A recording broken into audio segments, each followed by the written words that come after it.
Uf. Hola, ¿qué tal? Buenas tardes a todos, bienvenidos. Qué lindo que estén acá, qué lindo los saluditos. Bueno, este es el octavo encuentro, si no me equivoco, de los foros del Departamento de Niños y Adolescentes Arminda Verasturi de APA. En este caso es el Foro de Neurociencia y Psicoanálisis, que está coordinado por Alejandra Doretti y por Alberto Eibor. Que es un foro que se reúne los viernes al mediodía, una vez cada 15 días, y que estamos haciendo un trabajo muy interesante. Alejandra Doretti va a dar lectura a la introducción y Alberto desde el Zoom nos va también a dar cuenta de un trabajo. Así que bueno, y les recuerdo que el primero o segundo viernes de diciembre tenemos el encuentro, el primero, de todos los foros. O el primer martes, no sé, ahora nos tenemos que explicar porque se mezcla con las fechas del simposio de APA. Bueno, ya les vamos a comunicar, entonces hay una próxima fecha de encuentro de todos los foros que trabajamos este año en el Departamento de Niños. Bueno, buenas tardes. Yo voy a hacer una breve introducción antes de que Alberto dé lectura a su trabajo acerca de algunos conceptos de autores que hemos visitado en nuestras reuniones quincenales en el foro. En particular, acerca de algunos conceptos de Glenn Gabbard y de Eric Kandel, quienes intentan establecer un diálogo interdisciplinario entre ambos campos, el del psicoanálisis y el de la neurociencia. Un campo forzosamente interdisciplinario, ya que abordan un mismo objeto de estudio, en este caso la vida psíquica y los padecimientos mentales, de formas diferentes y valiéndose de distintos métodos. Gabbard plantea que es en la clínica donde las clásicas antinomias, como biológico versus psicosocial, genes versus ambiente o medicación versus psicoterapia, se muestran insuficientes para dar cuenta de lo que sucede con nuestros pacientes en base a una explicación única.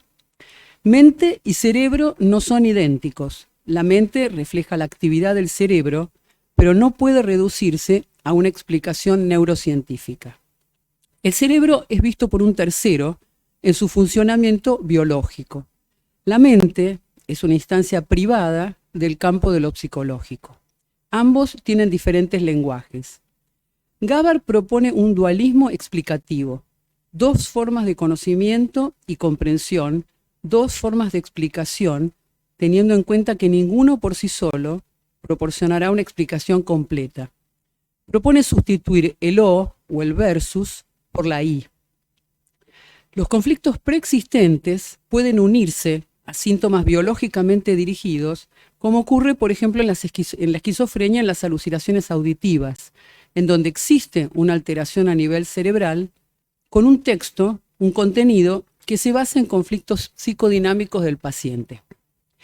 En el caso de la genética, por ejemplo, si nosotros creemos que conocer el genoma humano nos proporcionará una explicación completa y nos permite una medicina personalizada, estamos obviando el hecho de que los conflictos, las emociones, el estrés, las experiencias y la psicoterapia producen cambios en los genes, fenómenos que hoy conocemos como epigenética. No producen cambios en la composición de los genes, o sea, en la secuencia de los genes, pero sí en la posibilidad de que realicen su trabajo, que se expresen a través de la transcripción, permitiendo esta o inhibiéndola. En este sentido, el ADN es tanto herencia como respuesta ambiental y por ende no es destino.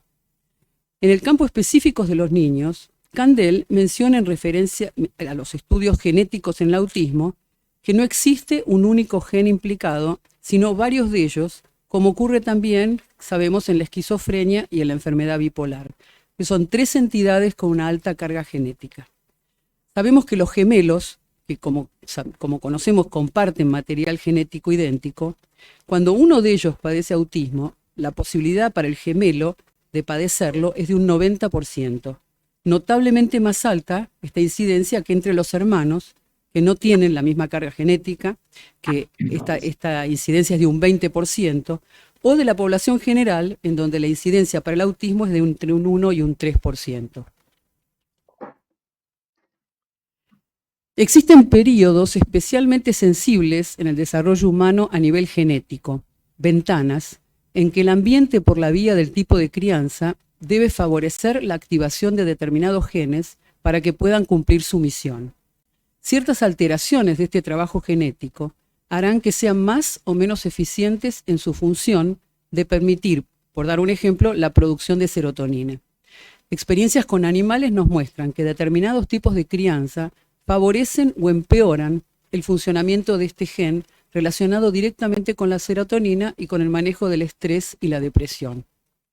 Kandel, en los trabajos sobre memoria, que le valieron el premio Nobel, señala que las sinapsis neuronales, o sea, los lugares de encuentro de las neuronas en donde intercambian información, pueden ser alteradas de forma permanente. Pueden ser fortalecidas a través de la experiencia, como por ejemplo el aprendizaje, o pueden ser dañadas o no poder desarrollarse nunca, con severas implicancias para la salud mental.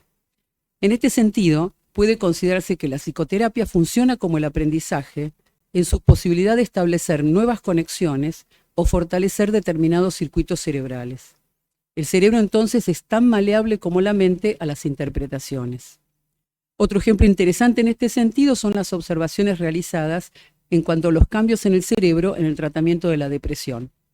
Las zonas que se activan durante la psicoterapia son diferentes a aquellas donde actúan los psicofármacos, lo que nos ayuda a entender por qué en muchos casos es la combinatoria de ambos el recurso más efectivo. Asimismo, se ha observado que la duración de los cambios cerebrales provocados por la psicoterapia o por la medicación son diferentes, siendo de más corta duración los generados por los antidepresivos que aquellos productos de la psicoterapia. Para concluir, sostiene Gabar que nuestros síntomas son adaptaciones a las demandas de un guión inconsciente, forjado por una combinación de fuerzas biológicas, problemas de apego iniciales, defensas, relaciones de objeto y trastornos del self, y por ende, nuestra conducta tiene un sentido. Sostiene que estamos conscientemente confundidos e inconscientemente controlados. Somos personajes de un guión escrito en el inconsciente. Bueno, ahora Alberto va a dar lectura a su trabajo. A ver, primero pido disculpas porque yo suponía que iba a estar en forma presencial, pero me acaba de dar un golpe de la gran siete al salir de la zapatería y me pareció más prudente quedarme en casa. Este, no es muy, no es muy digno, pero así pasó. Así que bueno, si ven que hago una convulsión o tengo una hemorragia, ya saben de qué se trata. Llamamos al 911. ¿Eh? Llamamos al 911, dice acá. Claro. Por eso, bueno, me siento cubierto, así que bueno. Muy bien, vamos a lo nuestro. Psicoanálisis y neurociencias.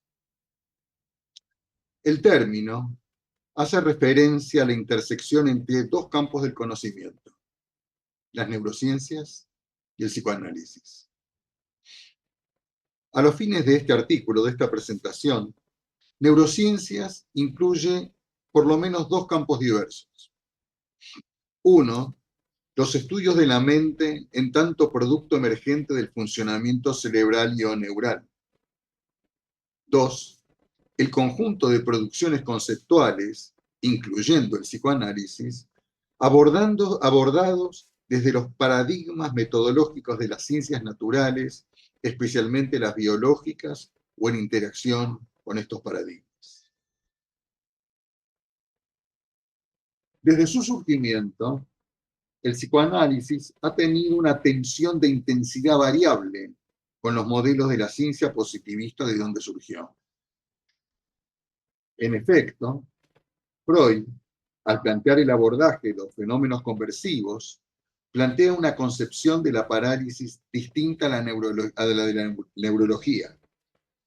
Esta parálisis ya no tiene que estar obligatoriamente en correlación con la inervación neural subyacente y está ligada a un fenómeno funcional. En este caso, es el conflicto intrapsíquico y la represión, especialmente en los contenidos sexuales. Esta concepción no era nueva en Freud. Ya la había propuesto en sus estudios sobre la fascia, en la que proponía, a diferencia de las concepciones localizacionistas como Broca o Wernicke, modelos funcionalistas que tenían cierta autonomía de la neuroanatomía correspondiente. Esta concepción habría de sostenerse mucho tiempo en el desarrollo del psicoanálisis al apoyarse preponderantemente en la fantasía. De hecho, la famosa carta 69 a Fliess, va en esta línea y un enorme desarrollo freudiano y posterior se apoya allí. Sin embargo, Freud mismo aspiraba a sostener al psicoanálisis dentro del campo de la ciencia. No solamente el fallido proyecto iba en esa aspiración, sino que años más tarde incorpora, a más allá del principio del placer, el primer capítulo cargado de citas biológicas y escrito cuando dicho trabajo ya estaba terminado, así como su presunción de que en algún momento algunas de sus conjeturas serían reemplazadas por conceptos fisiológicos o bioquímicos. No ocurrió así. Sin embargo, algunos conceptos del psicoanálisis o derivados de él pueden ser articulados con otros pertenecientes a las neurociencias. Arbitrariamente, tomaré algunos de ellos. Empecemos por la infancia. En efecto, los desarrollos freudianos y postfreudianos destacaron la importancia de las tempranas etapas del desarrollo para la organización psíquica de un sujeto.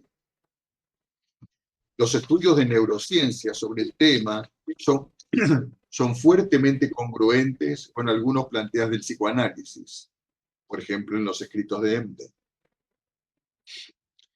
Hay fuerte evidencia, a partir de los estudios en corteza visual, de que si no hay estímulo adecuado en el momento oportuno, la vía neural no se desarrolla ni se desarrollará después, lo que se llaman periodos de ventana.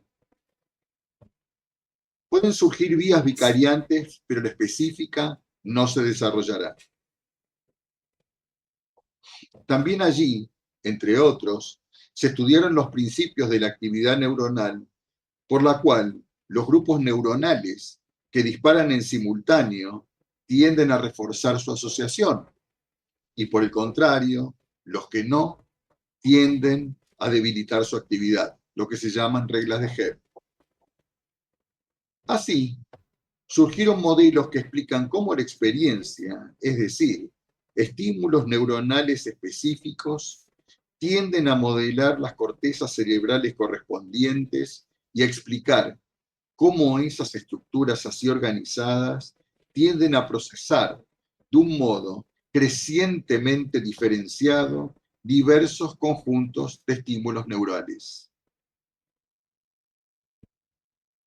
Lo que llamamos aquí experiencia es la convergencia de la interacción de por lo menos dos fuentes. Una es la interior, que es el conjunto de estados corporales en un momento dado por las cuales el sujeto organiza perceptual y proceduralmente sus sensaciones y en consecuencia sus emociones y luego sus sentimientos, con los cuales se asocian los procesos explícitos, es decir, la capacidad de reconocerlos y nombrarlos. Esto es un desarrollo de Damasio. La otra fuente es la interacción con el medio ambiente. En los momentos tempranos, la madre ocupa el lugar privilegiado en la medida en que la interacción con ella permite organizar los inputs somáticos y la organización crecientemente compleja de su procesamiento, así como de su regulación. Aquí quisiera marcar otras posiciones conceptuales que marcan una diferencia con el modelo freudiano. Una de ellas es la teoría del apego, cuyo origen es principalmente Bowlby y Ainsworth, que proponen al apego como un organizador mental primario y a la necesidad del niño de contar con una figura de referencia estable y disponible que sirva de base para consuelo y ayuda, y de la cual alejarse para explorar el ambiente. También incluiría a Tronic, a Stern, quien desde metodologías observacionales, por ejemplo, videofilmaciones, han propuesto modelos de desarrollo infantil altamente articulados con algunos conceptos psicoanalíticos. En ese sentido, es interesante, a quien le guste, la discusión metodológica y conceptual que André Green tiene con Daniel Stern. Una derivación interesante de estos desarrollos en relación al psicoanálisis son las propuestas conceptuales y técnicas del Grupo de Boston para la fundamentación del psicoanálisis relacional. En este grupo, a partir de la inclusión de los procesos implícitos junto a los explícitos, dan lugar al enactment, es decir, a procesos no pensados ni comunicados en términos verbales, vale decir, la interpretación como factores centrales de cambio en un proceso psicoanalítico. Los procesos implícitos y explícitos hacen referencia a los dos tipos de memoria, implícita, explícita. La primera concierne al conjunto de procesos de memoria que son predominantemente corporales y que no requieren del lenguaje para su desarrollo. Un ejemplo típico es andar en bicicleta, en la cual es fácil andar si se sabe, pero difícil ponerlo en palabras. La memoria explícita comprende, por su lado, tanto la episódica y la declarativa, es decir, aquella que se puede organizar a través de un relato y requiere del lenguaje. Estas dos memorias se procesan neuralmente de modo diferente.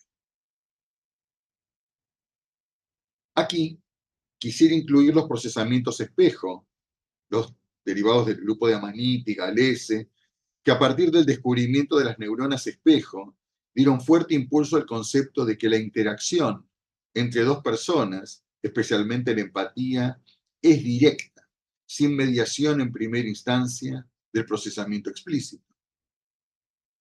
Estos autores señalan la importancia de estos procesos espejo como organizadores de la intersubjetividad y de la psicoterapia psicodinámica. En esta línea conceptual donde convergen el psicoanálisis, la teoría del apego, la psicología cognitiva y las neurociencias, está la mentalización, propuesta por Fonagy. Allí estos autores proponen concebir la estructuración de la mente en forma de estados mentales, tanto propios como ajenos, y la posibilidad de reconocerlos e interactuar con ellos. La mentalización ha dado interesantes recursos terapéuticos, especialmente en el abordaje de pacientes borderline, así como instrumentos empíricos validados para la investigación, por ejemplo, el Adult Attachment Interview y el Child Attachment Interview, que permite explorar los recursos de mentalización y los tipos de apego en adultos y en niños. Dos autores les voy a dar un lugar destacado. En primer lugar, me refiero a Marianne Leutzinger-Bereber. Ella y su equipo en la Universidad de Frankfurt han propuesto un estudio muy interesante de la depresión en la cual convergen tratamientos psicoterapéuticos de orientación psicoanalítica junto a diversos instrumentos conceptuales que incluyen resonancia magnética funcional. Estos estudios permiten explorar los procesos de cambio en un tratamiento psicoanalítico, así como los indicadores de mejoría en seguimientos a largo plazo. En segundo lugar, cito a Mark Solms, que desde el neuropsicoanálisis ha hecho propuestas muy interesantes acerca de los modelos freudianos y su articulación con las neurociencias. Solamente a los fines ilustrativos de ahora están sus muy interesantes abordajes del sueño, en franca concordancia con algunas hipótesis freudianas y, por ejemplo, sus propuestas novedosas como el ello consciente. Por último, quisiera incluir varios estudios, Levi Stuart Dablon, Solms, basados en la evidencia que estudian la eficacia de los tratamientos psicoanalíticos, así como las dificultades metodológicas para estudiar el psicoanálisis desde las perspectivas de la ciencia. El psicoanálisis y las ciencias, especialmente las neurociencias, han tenido y tienen una relación compleja en el sentido de los paradigmas de la complejidad. Me refiero a cómo lo desarrolla Morin y antes Prigogine y Stengers. Y podemos concebir articulaciones posibles y plausibles, abre posibilidades que otros modelos de la mente no permiten y posibilita que el psicoanálisis tenga un fundamento conceptual, en mi opinión, más sólido. Por ahora dejamos acá.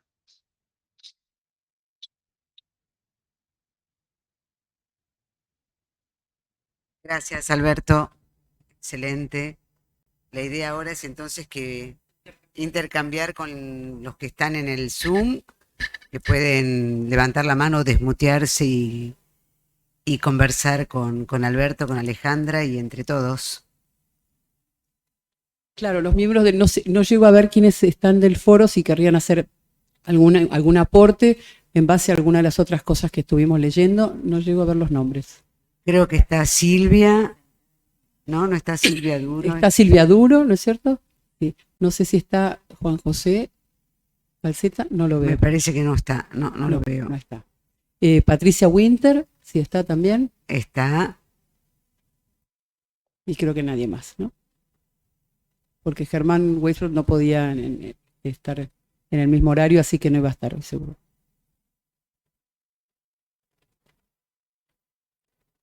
Entonces, ¿hay alguna pregunta en base a esto que hemos leído? O comentario.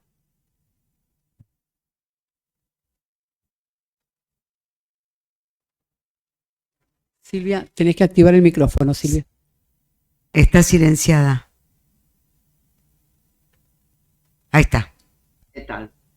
Bueno, yo me integré no hace mucho a este foro, lo cual estoy aprendiendo muchísimo, pues yo vengo del lado de la psicología, luego del psicoanálisis, y con estos maestros que son Alberto y Alejandro estoy aprendiendo un montón. Y este trabajo que recién sintetizó Alberto me parece que abre muchas posibilidades de hacer preguntas, que en este momento no se me ocurre, pero bueno, es una apertura muy grande que podamos digamos, incluir el psicoanálisis dentro del mundo científico y de las neurociencias. Y me encantó esto de sustituir la O por el I, que leíste vos, creo, Alejandra. Es decir, el I, no son los remedios O, sino los remedios I en muchos casos por los pacientes, ¿no? Es decir, de tratar de unificar, de integrar, no decir, por ejemplo, a mí se me ocurre en este momento algo, yo trabajo para una obra social como la Luis Pasteur, y me pregunta una chica si yo tenía un turno, porque ella quería hacer TCC. Ella quería TCC, es decir, ¿entendés? Entonces, ya ahí estamos encapsulando, está muy bien el TCC, no digo que no, pero el paciente no viene para TCC, viene a preguntar el sufrimiento, no sé. Entonces uno, de acuerdo a la técnica y a la integración de los conjuntos, por supuesto que en las obras sociales a veces dan una sola línea, no se puede hacer un psicoanálisis de mucho prolongado, todo eso, pero se puede integrar, si uno tiene diferentes líneas se puede llegar a integrar. Ahora, me suena raro que venga un paciente y que diga TCC. Es decir, primero, a ver, ¿qué pasa? ¿Qué te pasa? ¿Cuál es el motivo de consulta? ¿Cuáles son las técnicas que yo pueda instrumentar? Y ahí va lo del O-I, es decir, para mí es I. Hay que tratar de integrar, no de sacar. Bueno, quería comentar esto es lo que me fluye, un montón de ideas a seguir estudiando, obviamente. Estuvimos viendo Gabar, Kandel, muy interesante todo lo que propone Alejandra y lo que trae Edward y el resto del equipo. Gracias.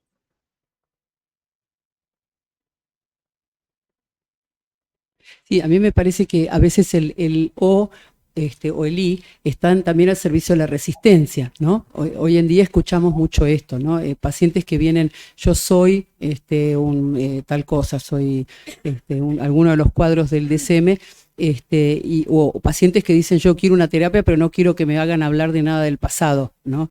O sea, como si se sectorizara de alguna manera el padecimiento, ¿no? Y pudiera haber una sola explicación y un solo recurso.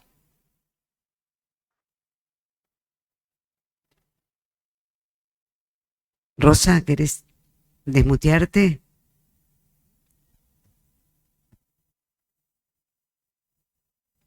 No, levanté la mano, pero me quedé pensando en esto de cómo los pacientes es bastante común escuchar, yo no quiero revisar nada del pasado, quiero ¿no? venir con esa indicación o venir a pedir un tipo de tratamiento como si supieran de qué se trata uno y otro, ¿no? Más que haber escuchado algunas cuestiones alrededor, pero bueno, el tema es que el psicoanálisis viene estando muy cuestionado por mucha gente, ¿no? Entonces, creo que aparece por eso, ¿no? En los pacientes, bueno, está en uno, bueno, la posibilidad de que el paciente pueda abrirse y hacer una experiencia y entender de qué se trata. Pero vienen es bastante común eso, ¿no?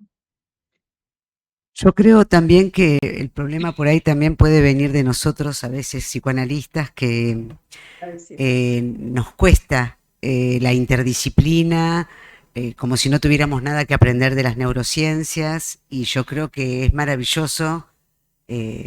Lamentablemente yo no pude estar los últimos 2 encuentros del foro, pero es súper importante que podamos estar interdisciplinar, y saber que cada uno puede desde su saber y su disciplina, reconocer que hay algo que no y que el otro sí, y el otro reconocer que algo él no y nosotros sí.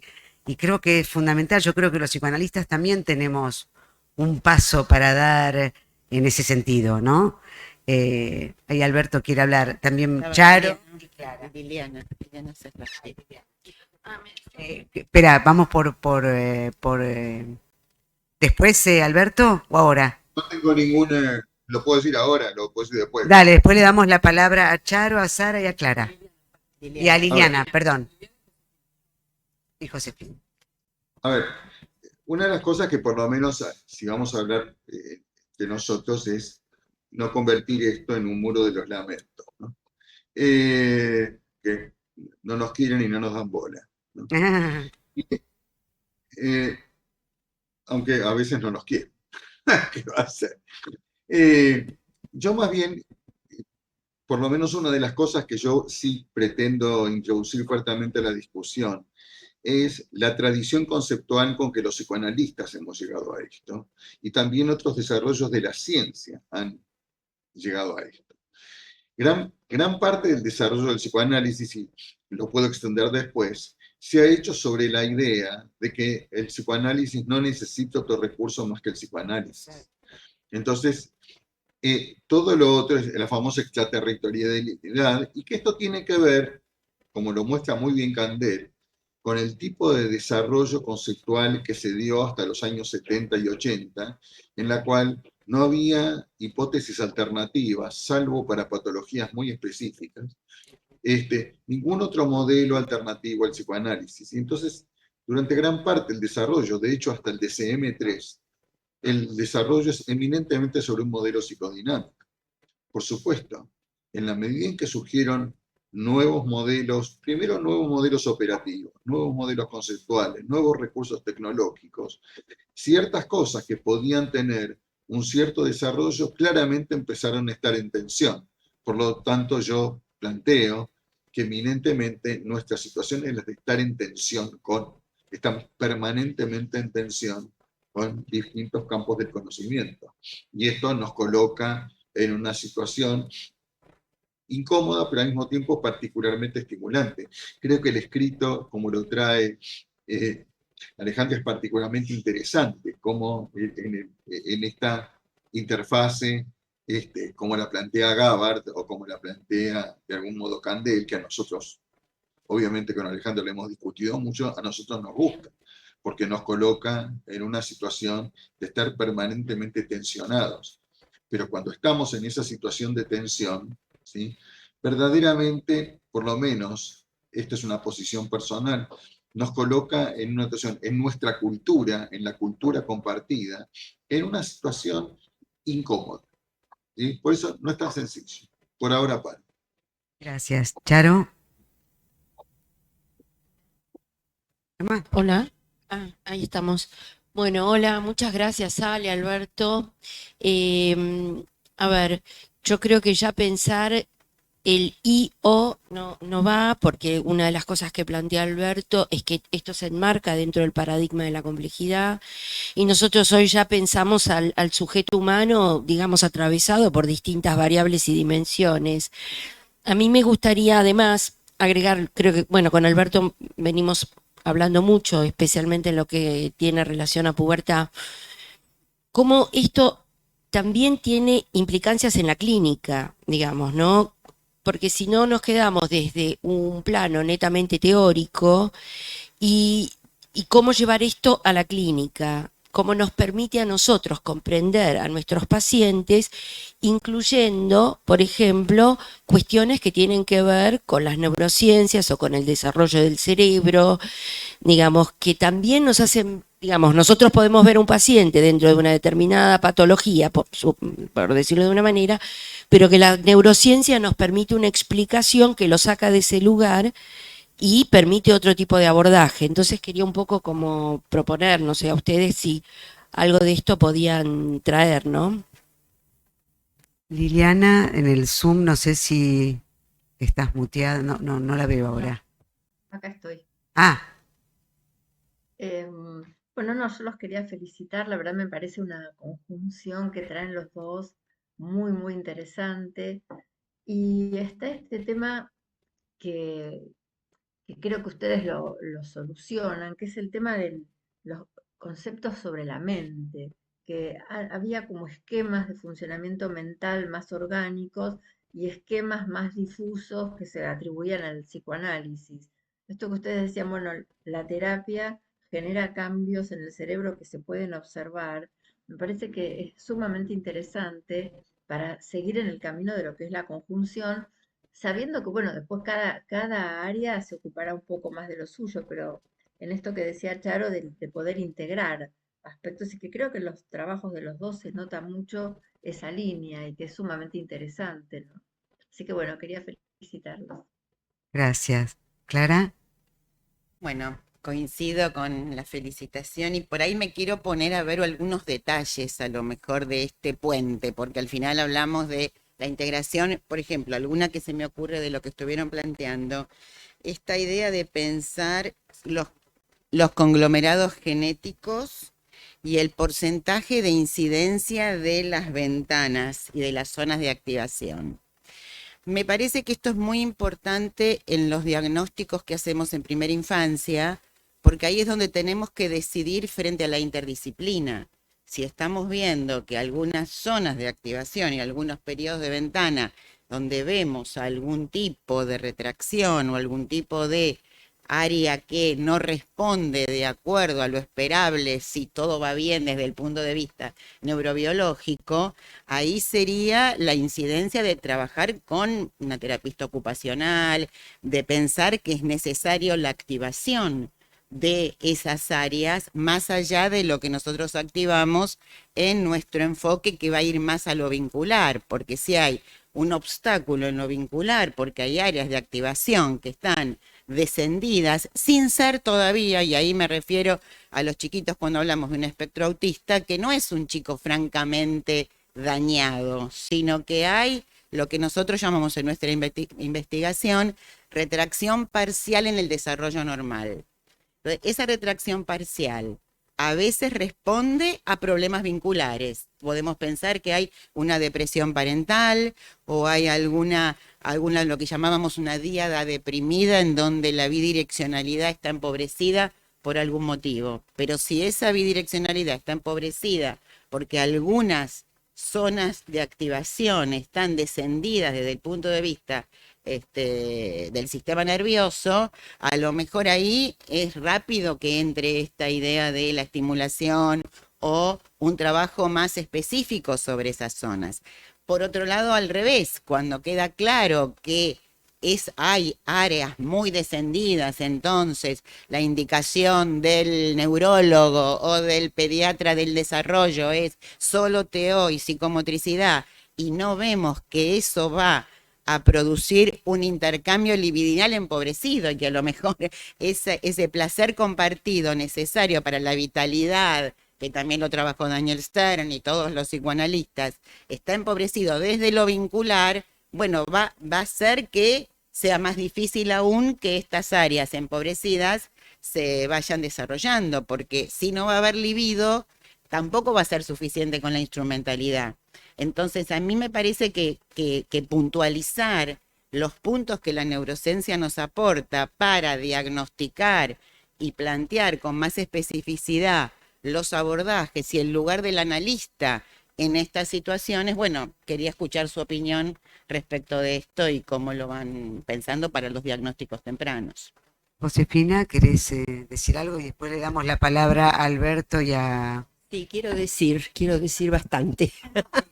Porque primero agradecer que haya foros de este tipo, por ejemplo, ¿no? Ya que el Departamento de Niños, bueno, una de las características es habernos dividido en foros y todos tenemos oportunidad de trabajar, investigar y publicar con ustedes. Porque si los conocimientos no se dan afuera de uno, no existe la formación, que no, para nosotros es esencial. Porque recién Rosa decía, llega de la obra social y me dicen tal cosa, o también Silvia. Pero nosotros tenemos una capacidad para entender mucho más del punto de la pregunta o de lo que vienen a pedirnos, porque en todo caso será un síntoma que empezaremos a ver cómo entendemos esa personalidad, integrando, no dejándonos llevar por una cosa que nos dicen o que... Por eso digo, aprender de todo lo que ustedes en este foro, específicamente, porque hablan de neurociencia y es mi interés, traen a la formación del analista, ¿no? Yo eso los rescato porque nosotros no somos especialistas en un área, tenemos que estar, y todas las áreas, en ese punto de interés real, ¿no? De cómo trabajamos en la clínica, como dice Charo. Ayer yo tuve una consulta de una muchacha joven que quiere embarazarse con el óvulo de la amiga, de la pareja, pero... el hombre tiene que existir porque necesitan espermatozoides. Entonces viene llorando porque dice que no sabe la genética que va a tener. Y su angustia es tan elevada que cuando yo dije algo de genética me dijo, basta, me quiero ir de la sesión, no tolero más nada. Bueno, ya estábamos en un campo que no era para hablar de la genética, pero era para entender el conflicto que trae la genética también, pero lo epigenético como es ese camino tan básico, ¿no? Para integrarlo. Así que bueno, yo creo que estamos continuamente consultados, pero también por lo que decimos de interesados en continuar. Y no digo nada de la relación mamá-bebé, donde justamente lo que dice Clara, las consultas que no son francamente autismo, pero son indicadores que tenemos que saber cómo tratar. Y en eso es cierto que no sabemos a veces lo que ahora están explicando, ¿no? Acerca de las ventanas, justamente. Bueno, esto para felicitar a todos los que estamos acá, además de ser Alberto y Alejandra los ejes de este grupo. Dale. Bueno, no, se me ocurrieron algunas cosas respecto, algunas reflexiones a lo que se ha ido diciendo.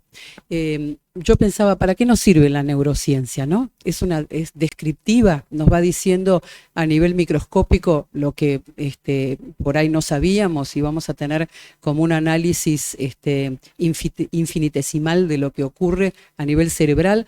Bueno, si fuera eso, solamente sería reducto de los neurocientíficos y nada más. A mí me parece interesante lo que decía Clara recién y lo que dice Candel, que es, en última instancia, si nosotros pensamos, por dar un ejemplo, que los genes alterados del autismo producen una modificación en las sinapsis neuronales.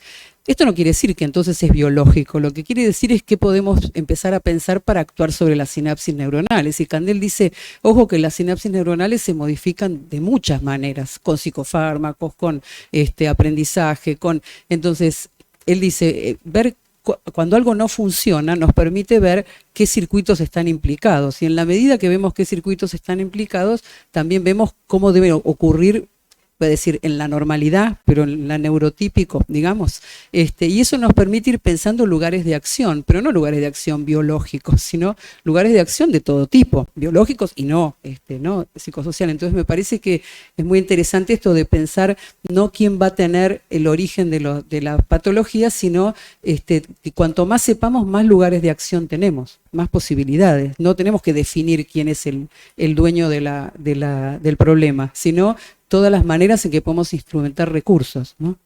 Totalmente. Alberto, ¿querés tomar la Quería palabra? hacer un pequeño comentario sectario, ¿no? A ver, que es el siguiente. En general, el psicoanálisis, como yo decía, se desarrolló durante mucho tiempo con la suposición de que no tenía que recurrir a algo de afuera. De hecho, es difícil juntar a los psicoanalistas cuando tenemos que llevarlos a otros campos de interacción.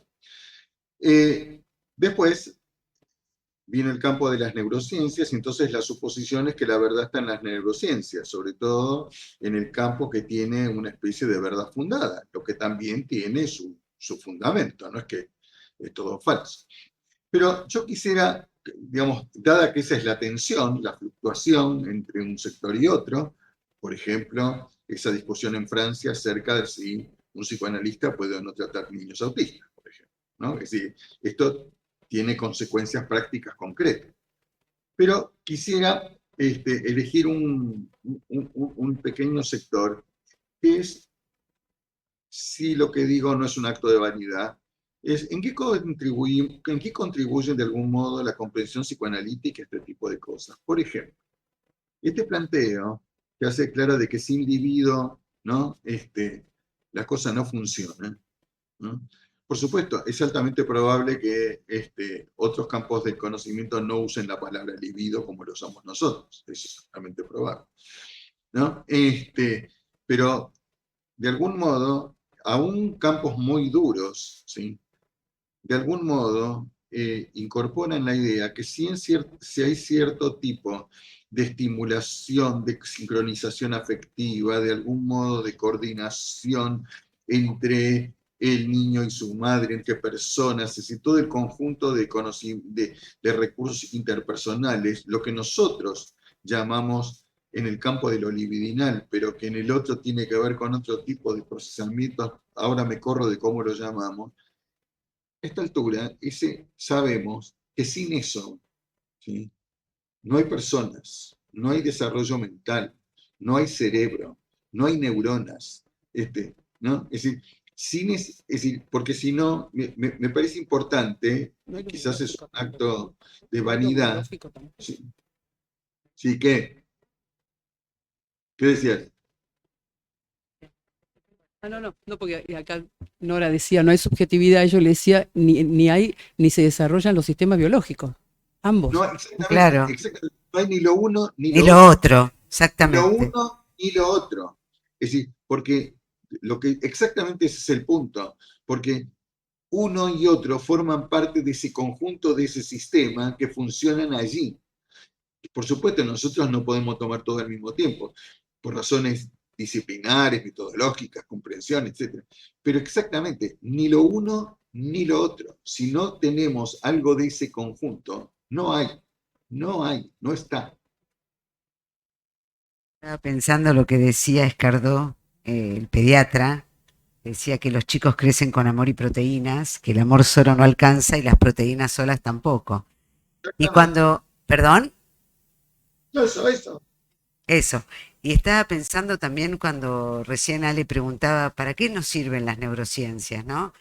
Y yo decía, por un lado, para mí, más allá de que me encanta aprender, me encanta también, debo reconocer, que me encanta cuando muchas veces datos de las neurociencias como que validan por ahí intuiciones o conocimientos más teóricos a partir de la clínica siempre, ¿no? Por supuesto, de los psicoanalistas, como por ejemplo, cómo se accede al conocimiento de un objeto externo. Nosotros diríamos cómo accedemos a la intersubjetividad, cómo podemos reconocer que un otro es un otro. Después Roussillon diría un objeto, otro sujeto, pero eso ya es toda una elaboración. Pero cómo las neurociencias, cuando hablan de la polisensorialidad y de la articulación de los flujos sensoriales provenientes del otro, cómo nos enseña, digamos, y por otro lado, validan conocimientos que ya teníamos y que trabajamos en las terapias mamá-bebé muy tempranas, ¿no? Entonces, a mí en particular, a mí, Nora, las neurociencias, además de que me encanta estudiarlas y aprender, me gusta cuando siento que me dan información que valida también intuiciones más clínicas o teórico-clínicas de nuestro quehacer en el consultorio. Clara. Bueno, siguiendo justamente con esto de Nora, no solo de acuerdo totalmente y todo lo que nos va validando, pero también creo que trabajar con bebés y viendo todo esto que trabajan los interaccionalistas respecto del lugar del afecto, esto que decía Alberto y Ale, que sin afecto no hay ni siquiera biología, pero creo que eso también por lo menos amplió nuestra idea de la amplificación del afecto para utilizarlo en la clínica, especialmente con niños y adolescentes e inclusive con adultos, cuando el tema de el afecto como algo que motoriza también la clínica no era muy bien visto. Nuestro lugar era la palabra, el significante, la interpretación. Y el tema de que en los vínculos, en la organización temprana especialmente, lo que nos enseña a trabajar con bebés hacia toda la clínica, que la amplificación del afecto es central, porque justamente este es el tema de la neurociencia. Si Freud decía que el trauma, es decir, evitar el trauma es disminución de la cantidad de excitación y mantener el nivel de afecto en un nivel lo más bajo posible, justamente los que están planteando los puentes entre lo que plantean Tronic y ahora se me acabó quien quería decir, el que trabajó sobre regulación afectiva también en bebés, no, uno, pero ya me va a... Siegel, que justamente lo que decía, que el problema es la no regulación del afecto, no disminuir la cantidad de afecto que circula, sino aumentar la cantidad de afecto, que el circuito sea más rico y que el adulto sea capaz de regular el afecto negativo.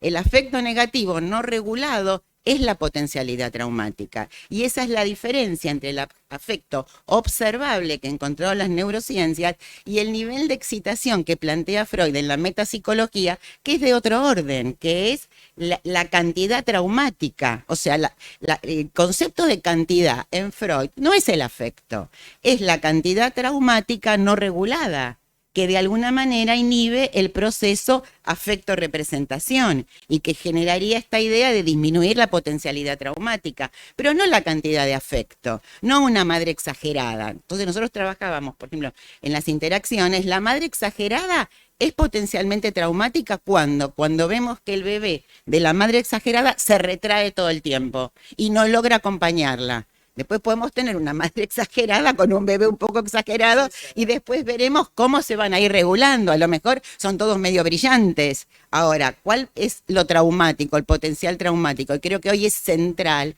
el nivel de ansiedad. Porque si ese nivel de la madre es rehusado por el bebé y el bebé ya no sabe qué barrera poner contra eso, esa es intrusividad. Entonces hay madres exageradas intrusivas y madres exageradas intensas, que acompañan, que el bebé generaría y el niño ese círculo intenso de gente más intensa. Pero no toda gente intensa es ansiosa. Tenemos gente seguramente se poco intensa, de bajo nivel y muy ansiosa y muy pobre. Pero ahí también debe ser bidireccional, ¿no? Como el bebé reacciona también potencia lo que le pasa a la madre. Exacto. Entonces es bidireccional, no solamente de la madre al bebé, sino del bebé a la madre. Obvio, claro, pero diferenciar entonces intensidad de ansiedad y cantidad de cantidad traumática no regulada.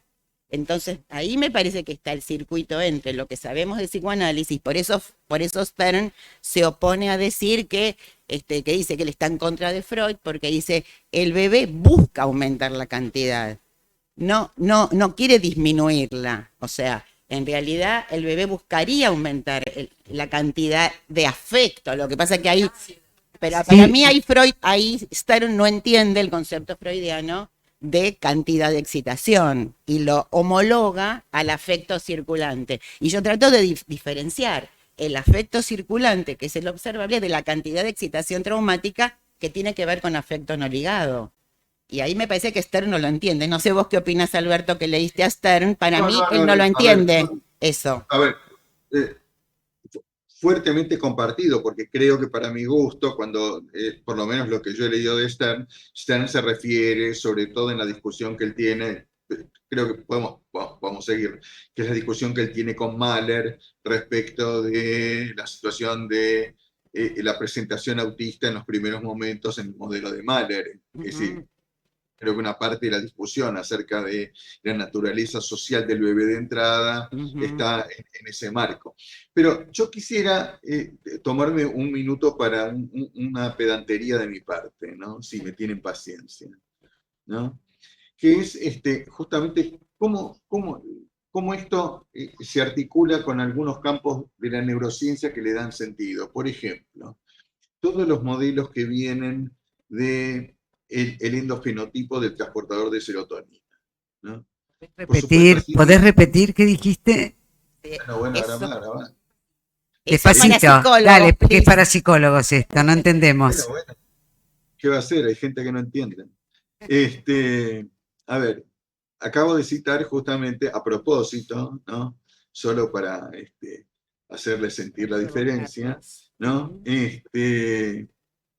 Un concepto que viene justamente del campo duro de las neurociencias, que es la noción de endofenotipo. Básicamente, lo voy a hacer muy breve, básicamente es la idea de aquellas características, ¿sí?, que son, de algún modo, que tienen una cierta asociación con relativa constancia estadística, que están relacionadas a la actividad de algún tipo de grupo de genes, ¿sí? Y voy a elegir uno, que es el de la neuroticidad. Esto quiere decir, hay ciertas personas, animales, monos, etcétera, que tienen algunas características definidas. Por ejemplo, gran rigidez cognitiva, es decir, dificultad para aprender, dificultades serias para el control de impulsos y una tendencia fuerte a la disregulación afectiva, ¿no? Y esto es un endofenotipo, una característica observable que está relacionada a la actividad de un grupo de genes, especialmente que están ligados al transportador de serotonina. Como estamos con la genética, el transportador de serotonina se expresa en dos tipos de variedades, una de alelos largos, una de alelos cortos, en términos genéticos, ¿sí?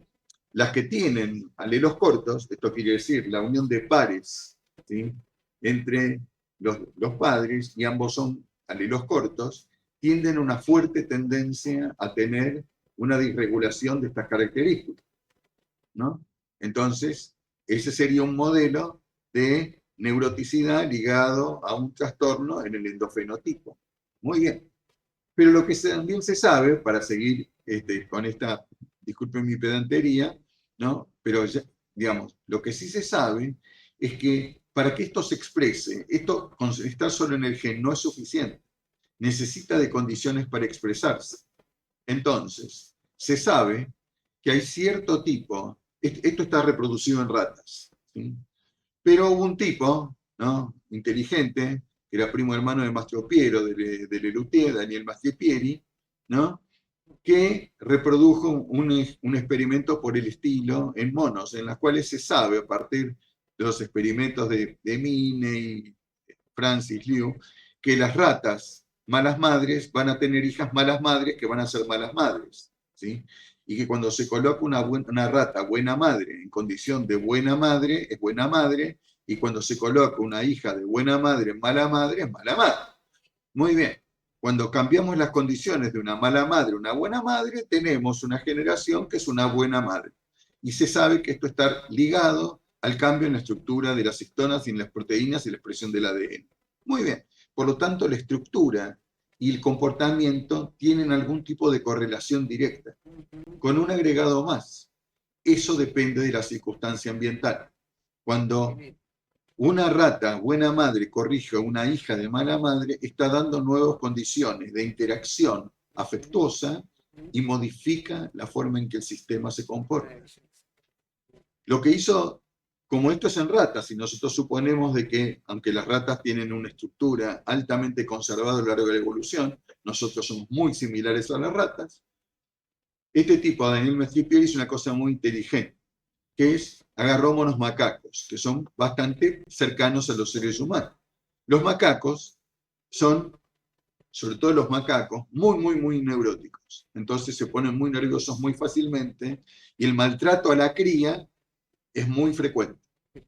Entonces, la aparición de malas madres con malas hijas, que son malas madres, etc., y la aparición de la expresión directa del transportador de serotonina, que esto se ve en términos farmacológicos, se ve directo. Pero cuando uno coloca a estos monitos en condiciones de buena maternidad, ¿sí?, estos rasgos no se expresan. Estos rasgos, estas características, necesitan de la experiencia para poder expresarse.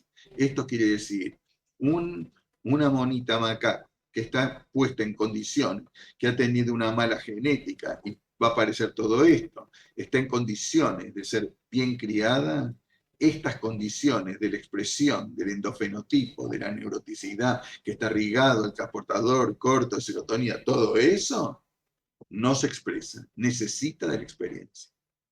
Maravilloso. Y esto está observado en, por ejemplo, situaciones de prevención, en situaciones de embarazo. Nenas que están en condiciones de embarazos peligrosos, en embarazo adolescente, se las coloca en condiciones sociales adecuadas. Hay estudios israelíes, hay estudios ingleses, hay estudios escandinavos. Cuando se las coloca en situaciones de un ambiente, un sostén social y afectivo benigno, los indicadores de apego mejoran sustancialmente. Esto viene a propósito del afecto, ¿no? Cuando nos encontramos en condiciones más amistosas, más friendly, más cariñosas, llámenla como quieran, parece que nos va mejor. Maravilloso, la verdad. Silvia, me parece que levantaste la mano, tenías ganas de decir algo en el Zoom.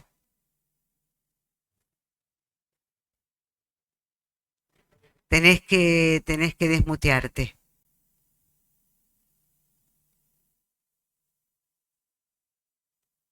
No, seguís muteada, Silvia, no te escuchamos.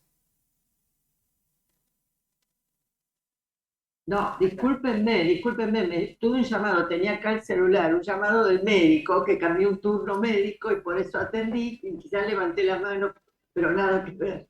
Ah, Disculpe. ok, perdón, pensé que querías Escuché decir todo algo. lo que estaba hablando Alberto, hasta un punto que me pareció, bueno, como soy psicóloga y él dice, disculpen, voy a ver todo lo que dijo, esto de las ratas y todo esto es muy interesante. Pero bueno, justo me llamó el médico que me perseguía y lo necesitaba, por eso atendí, disculpen, ¿eh? No, no hay problema. Ale, querés. Ah, Yo quería Josefina. comentar algo acerca de lo que Alberto también introdujo, el tema de las neuronas espejo. Bueno, cuando damos las clases de observación de bebés hay un video muy completo donde aparece a las pocas horas de nacer el bebé con su papá. Entonces el papá mira al bebé y hace y el bebé entonces aparece el fenómeno de las neuronas espejo. El padre está embelesado por ese final de que el bebé le responde y el bebé está embelesado con un papá que hace ejercicio sostenido para no dejar ese momento, que es Princeps, porque es el momento en donde nace el bebé. Bueno, esto lo enseñamos mucho con respecto a cómo observar datos que nos van a servir para ver cuándo eso no se produce, cuándo el alejamiento afectivo, que es el tema central, donde estamos viendo cómo se modifica también el pasaje y el desarrollo neuronal, bueno, hace que cambie la perspectiva de salud mental, ¿no? Porque entonces introducimos una naturaleza viva, afectiva, que se desarrolla estimulándose. Pero esta escena es maravillosa, porque uno dice, ¿cómo puede responder? Y sí, porque esta interconexión y comunicación está demostrada a partir de, obviamente, de la existencia de las neuronas espejo, pero es base para la empatía que va a continuar. Así que esto me hacía acordar porque tengo la imagen esa del video con lo cual enseñamos a trabajar. No solamente la observación directa, que también, pero este estímulo de aprender a reconocer datos. Gracias. Ale, ¿vos querías decir algo? No sé si alguien del Zoom tiene ganas de intervenir otra vez.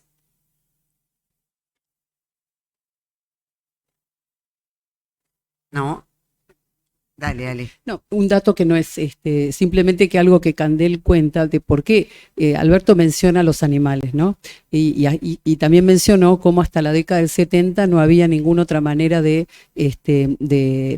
de pensar la mente y demás, porque esto es un dato técnico, digamos. Hay 3 cosas que aparecen en la década del 70 que también provocan ilusión de explicaciones únicas, y después hay que, por supuesto, darse cuenta de sus limitaciones. Pero uno es la genética, cuando se descifra el genoma; otra es la posibilidad de observar el cerebro con métodos que fueran dinámicos, que permiten ver cuándo una zona se activa cuando uno hace determinada cosa, porque cuando nos preguntan ¿y por qué sabemos que está tal zona implicada? Y porque hay maneras de ver qué pasa en la mente cuando se hacen todo tipo de actividades, cuáles zonas se encienden, cuáles no, digamos, y quiénes no tienen esta posibilidad.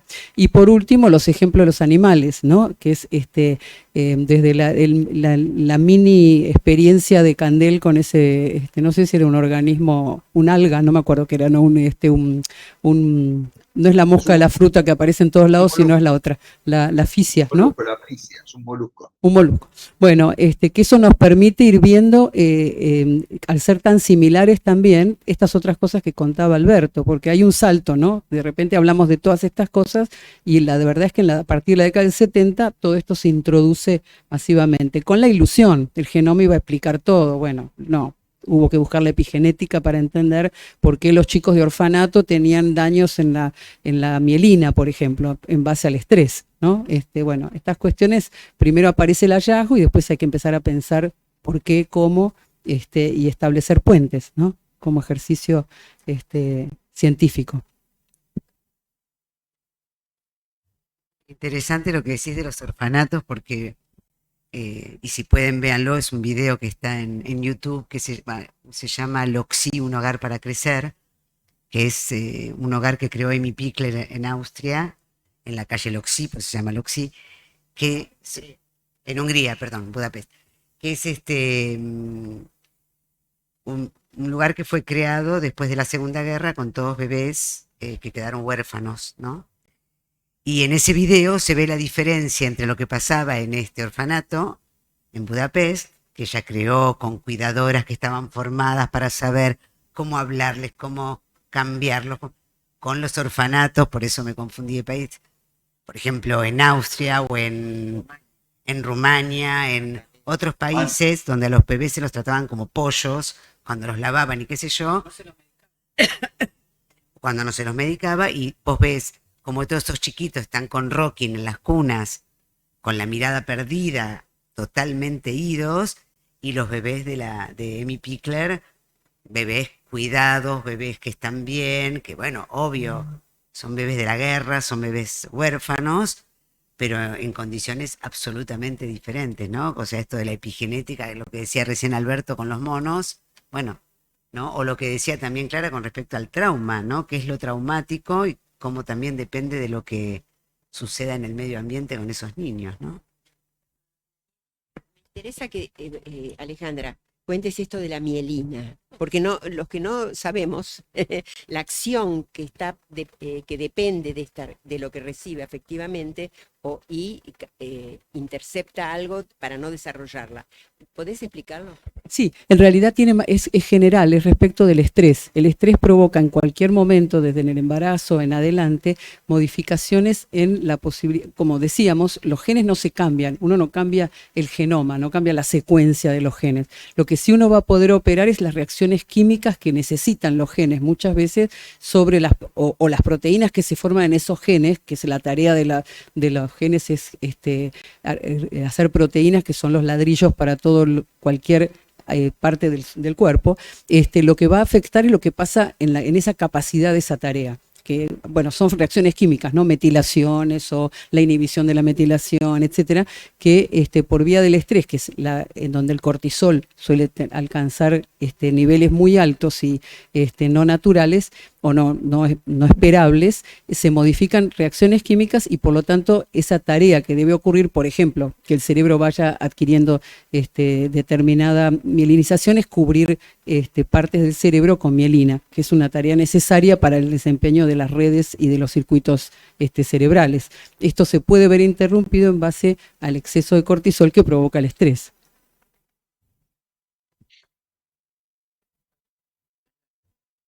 Dale, Alberto. Tiene un poquito más. Esto que dice Alejandra es central.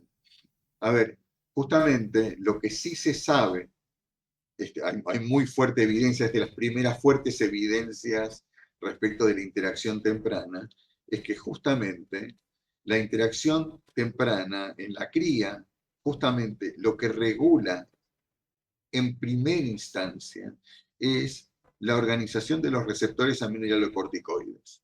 Entonces, el contacto temprano, constante de la cría con su madre regula en niveles adecuados los niveles de respuesta a los corticoides. Y estos niveles de corticoides tienen una función estructural. Esto quiere decir, si los niveles son excesivamente altos, los sistemas se vuelven lo que aparecen los fenómenos de neurotoxicidad. Y entonces aparecen esto que Alejandra dice, que son los trastornos en el desarrollo neural, entre ellos la de la mielina. La mielina está directamente ligada a la forma en que trabaja un circuito. Si un circuito trabaja adecuadamente, a medida que trabaja se mieliniza. Esto quiere decir, crea proteínas, entre ellas la mielina, que facilitan y hacen mucho más eficiente la formación de un circuito. La mielina es eminentemente eso. Es lo que lo envuelve, por el cual el circuito se vuelve más eficiente. Y entonces es estructuralmente más funcional. En efecto, si el circuito está adecuadamente mielinizado, es muy interesante estos estudios en corteza visual, que es lo que yo citaba. En efecto, si la experiencia es adecuada, sostenida en el tiempo, la estructura, entre ellas la mielinización, se desarrolla adecuadamente. Por el contrario, si no, la estructura se daña de modo variable, o se daña de modo irreversible, que puede ocurrir, o se daña con vías vicariantes en la cual aparecen o no caminos alternativos. Sí.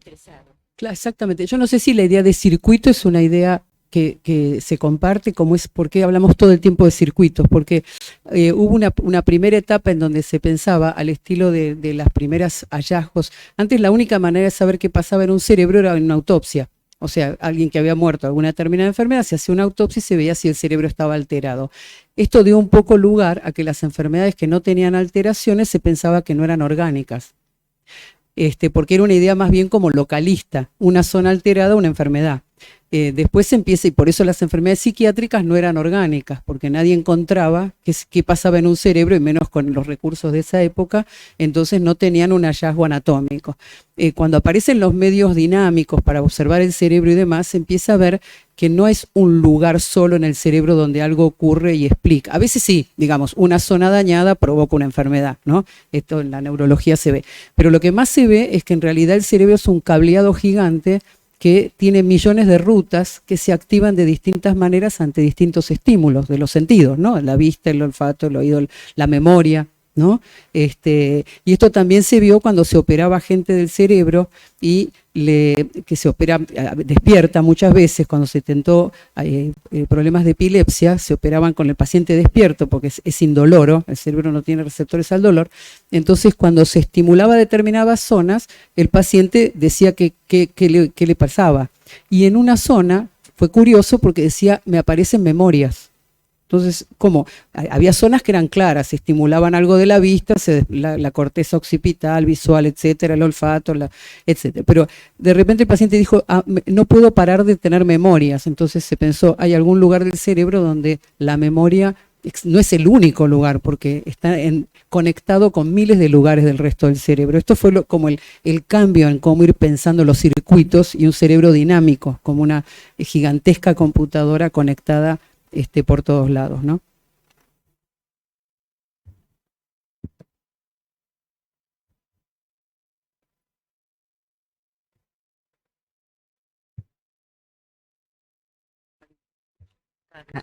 Carlos, dale, desmuteate.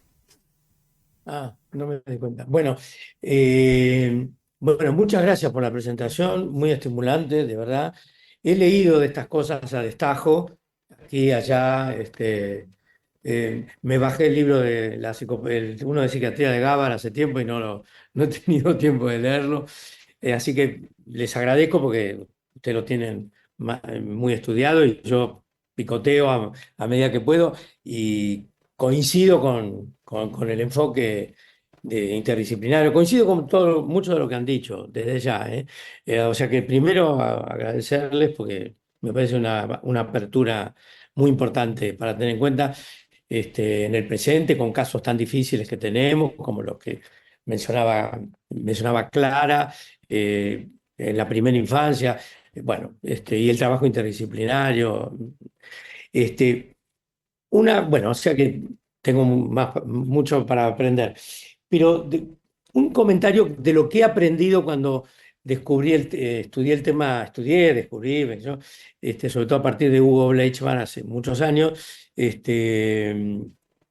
de la memoria procedimental.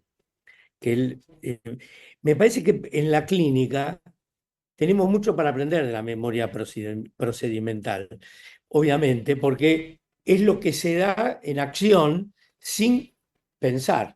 Y eso que se da en el intercambio, en la interacción, obviamente produce efectos todo el tiempo.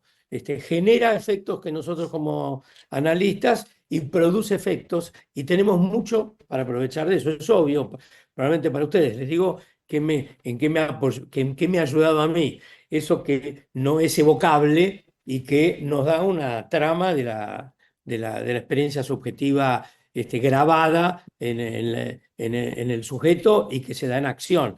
Y eso es un campo enorme para el trabajo clínico con niños y con todos los pacientes. Bueno, un pequeño comentario que no quería dejar de hacer. En esa línea es bien interesante que cuando uno trabaja viendo muchos videos y haciendo todo este tipo de codificación, el lugar de indicio que tiene el pequeño gesto. El otro día fue interesante, estábamos con estudiantes nuevos viendo videos y había que ver si era divergente o convergente el juego. Entonces discutían si le había aceptado el papá la propuesta del chico o no. Y en un momento, la misma que lo codificó siempre, dijo, ay, no me di cuenta que el papá hizo así con la cabeza. Ese así con la cabeza ya marcaba la divergencia que ella en la codificación no había puesto. Y que era realmente, y confirmaba que el padre estaba rechazando la propuesta del juego del chico. Y que en la verbal no aparecía, pero hizo, y entonces cuando uno aprende a mirar ese detalle, que es lo que decía, bueno, lo hemos trabajado con Silvia Bleichmann, con Carlo Ginsburg, el tema del paradigma indiciario, que no sé si todo esto sería algo de lo indiciario, pero sí tiene sentido, aunque la memoria procedimental, que nunca fue puesta en palabras, puede en algún momento sí adquirir sentido en alguna nueva situación. Ahora, ese sentido a lo mejor es una construcción, porque todo lo que hacemos en análisis no pretende extraer aquello que sucedió, sino que nos permite de alguna manera una co-construcción actual para ir para adelante y no tratar de, como se pensaba antes, que la interpretación es extractiva de lo que hay en el inconsciente y hacer consciente lo inconsciente, eso que está, es lo que resultaría para el cambio psíquico. Me parece que ahí sí, está bien, ya lo vi. Y ahí creo que está interesante cómo activa todo esto una nueva manera de trabajar en la clínica y no solo con niños, ¿no? Bueno, tenemos que ir Alberto, cerrando, Alberto, Alberto, quería y ¿Querés después cerrar, Alberto, vos? cerramos. ¿Cierro? Sí, sí. Sí, dale, dale. A ver, bueno, por lo menos yo pienso que Alejandra va a pensar lo mismo, y si no no lo piensa el asesino, pero a ver, primero, por lo menos lo que algunas veces charlamos con Alejandra, ¿quiénes van a venir? ¿No? ¿Quiénes van a estar interesados en esto? ¿No? Entonces, recién charlamos, bueno, ¿quiénes vendrán? ¿A quiénes les gustará este tema? ¿No? Y yo contesto, bueno, vendremos lo que nos gusta, ¿no? Y por lo menos quiero decir, desde mí, creo que Ale lo va a compartir, a mí encontrarme con que hay gente con quien me hace la sensación de no estar hablando en el desierto, a mí me gusta. Me gusta la idea, ¿no?, de tener a alguien del otro lado que de algún modo tenga la suficiente, qué sé yo, interés, curiosidad, apertura, lo que fuera, como para que podamos tener, aunque sea un ratito, este encuentro en el cual hablamos de esto, que por cierto no es fácil. Digo esto porque nosotros somos hijos de esta cultura, en la cual justamente introducir este tipo de cosas en una cultura como la nuestra, la psicoanalítica, que tiene muchos años de tradición en esta forma de pensar, a mí me produce dos cosas. La primera es que, por supuesto, me abre la cabeza, porque tengo con quién hablar, ¿no? No es poco. La segunda es que tengo la sensación de que justamente tengo del otro lado un interlocutor válido con el cual puedo armar algún cierto espacio reflexivo, de juego, de interés, etcétera, con lo cual, bueno, poder hablar. Y la tercera, at last but not least, es la idea de que, en términos más prácticos, no sé hacia el resto, pero a mí me cambia la forma de trabajar, me cambia la forma de pensar, me cambia la semiología, me cambia la intervención. Es decir, a mí me abre la cabeza. Espero que el resto también. Una cosa Excelente. cortita, nada más. Yo pensaba, yo siempre admiro de Freud la capacidad de observar en lo que todo el mundo está mirando y ver cosas que nadie veía, ¿no? O formularlas como tal, ¿no? Y sobre todo en los chicos, cuando describe la sexualidad infantil, cuando habla de Juanito, ¿no? Y pienso que también como desde los niños, los terapeutas de niños, nos vimos hackeados desde el principio a repensar la teoría, porque los chicos nos tocan, se nos acercan, hacen cosas y dicen que no están en ningún libro, nos hacen pensar que hay otros recursos, que hay otra manera en donde hay que trabajar, porque no es así como leíamos en los textos. Y si pudimos ser permeables a ese, creo que eso es lo que permite que, bueno, podamos tener estos intercambios riquísimos con otras ciencias, ¿no? Es decir, a ver qué nos da, qué nos aporta y cómo lo hacemos jugar, cómo lo ponemos a jugar, no a definir quién tiene más razón sobre el tema, ¿no? Gracias, Ale, gracias, Alberto, y a todos los que están participando. Y bueno, los esperamos en diciembre con brindis a todos los foros y con alguno contando un poquito el trabajo que fue armando en cada uno de los grupos. Bueno, gracias a todos. Chao, nos vemos pronto.